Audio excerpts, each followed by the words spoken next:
What's up, guys? Welcome back to the channel. Today I'm going to be showing you the new car, which I have correctly named, I do believe, Buster Scruggs.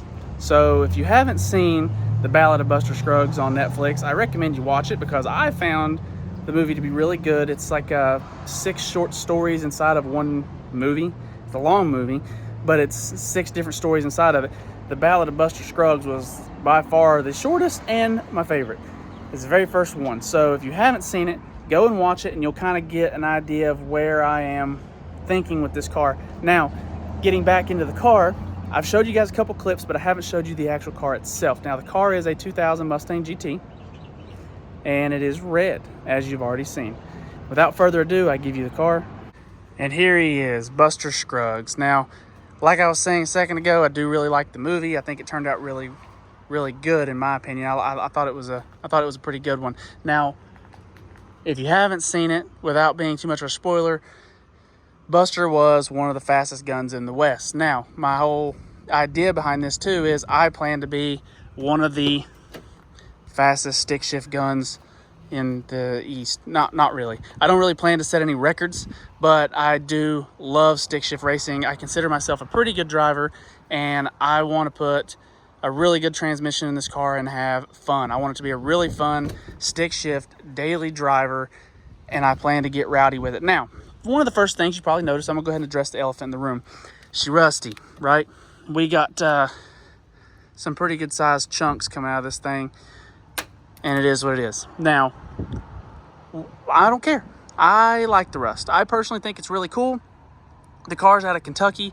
It adds a lot of character. Now, the wheels. I'll post a picture here. Yeah, they ain't the same wheels that was on it before, are they? So these wheels, these wheels here are stock GT wheels off of a, I don't know, 02 to 04, whatever year they came with the bullet wheels. These are some of the best conditioned stock wheels I've ever seen that are this old. These wheels are about 20 years old now, until somebody put daggone bang on weights, which obviously they didn't know what they were doing because there's a big gap between them. If you have a problem, you should take them off and restart. But the interior on this car is mint, in my opinion. It's got a couple wear and tear items here and wear and tear here, but the rest of it's in really good condition. The headliner ain't falling down like they do frequently. It's only got 148,000 miles. The steering wheel, I don't know why they do that. All of the steering wheels peel like that. Now, we've got an extremely questionable rear end because I put it on the lift and checked it. We have a questionable transmission, and we definitely have a blown head gasket on this engine, which you can see by the milkshake running down where I had the dipstick out a minute ago. And so the plan is to try to make Mustang Week in the next, it's less than 2 months now. We're running out of time. I've got customer cars I got to get done. I've got this I got to tend to. So we've got plenty of stuff going on. But as you can tell, the car's a great start. It's got some rust, which adds character. It's not detrimental. It's nothing that's actually going to hurt the car for the time being. I do actually like it. I think it's going to be really characteristic, you know, charismatic, I guess, of the car to have that little, you know, thing. Nobody else is going to like it. I know people are going to hate on it. People's going to rag on it.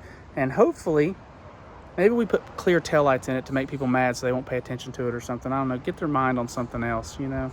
People hate clears, taillights. Maybe they'll hate it more than the rust. But anyways, I digress. I'm getting back onto the subject of this. I plan on making a really fun stick shift car. The goal is to run 11's for under $3,500. Now, I don't know if it's doable or not. I found several reports of people going 11's on stock 2 valves like this. However, we don't know what kind of transmission we've got.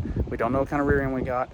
We don't even know what kind of condition the engine's technically in. We know it's got probably a blown head gasket with the milkshake, but we don't actually know how bad it is or what other stuff need to be replaced. Now, I am going to be robbing the nitrous kit off of the truck. I've already made that decision, and I've already got a watt box for it for the stock computer stuff. I have some future plans as well, which I'm not going to even bother getting into because my stuff changes daily. My mind changes hourly, and every minute we've got different plans. So anyways, hope you guys enjoy it. I do look forward to getting this thing done pretty fast. I'm hoping that we can have a lot of fun with this car. I hope you guys enjoy watching the content I plan on making with this car. I do plan on having fun. That is the #1 goal for this car, is to have fun. Now, remember, like, follow, subscribe, come back, check us out. We are going to have a lot of fun with this thing. I hope you guys have fun too. And if anybody is interested in doing the build, I'm serious, send me an email, yardartracing.help hotmail.com. Let's do something together. We can do a powwow, meet at the track, Bristol, Rogersville, Cherokee, wherever, Wilkesboro, I don't care, Newport. We can meet somewhere, have a showdown, see how the cars end up doing, and actually be kind of competitive and have a little bit of a rivalry. I do plan on going 11's for $3,500. If you want to do it too, let me know. But in the meantime, they also have to be full interior street cars. They're going to have heat and air conditioning. They're going to be something that you can daily drive every day. I don't want to see anybody else that wants to try to compete doing like bumper exit or hood exit turbo kits and stuff like that. Stuff is, in my opinion, it doesn't make it a budget street car anymore. It makes it a budget race car. We want to be able to race our street car, but we won't budget street car. This is something that you, as a person who lives in an apartment complex, can drive every day and not get reported. You know what I mean? So, or you live in an HOA. God forbid, bless your heart. I'm sorry you live in an HOA. But if you did, this is something that you can still drive and probably won't get reported for. They're going to report you if you're driving around with bumper exit or hood exit cars. Anyways, if y'all are interested, let me know.